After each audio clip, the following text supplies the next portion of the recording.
रायगडच्या पालकमंत्रीपदासाठी स्थगिती मिळालेली आहे। ते आमचे नेते आणि उपमुख्यमंत्री एकनाथ शिंदे साहेब आणि देवेंद्रजी फडणवीस साहेब यांच्यामध्ये जी काय चर्चा होऊन जे काय झालेली आहे त्यामुळे ती स्थगिती मिळालेली आहे।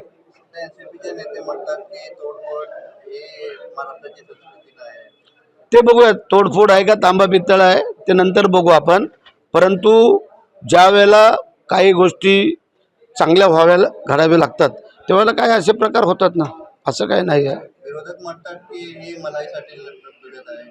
कसल्या मलाईसाठी? आता आयुष्य गेलं ना तुमचं। आता आम्हाला काय मलाई बिलायची काय, मलाईची जर आम्हाला अपेक्षा असेल तर मी मागच्या वेळेला मंत्रिपद सोडलं नसतं। हल्ली लोक कोण ग्रामपंचायतीचं सदस्यपद सोडत नाही, आम्ही मागच्या वेळेला मंत्रिपद थांबवलं। मग आम्हाला ती काय अपेक्षा होती का मलाईची असती तर आम्ही सोडलं असतं का?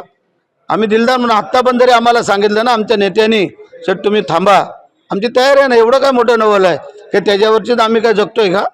असं काय नाही आहे। शक्ती प्रदर्शन नाही, हे आमचं आभार प्रदर्शन आहे की आमच्या नेत्यांना शुभेच्छा देण्यासाठी। चल।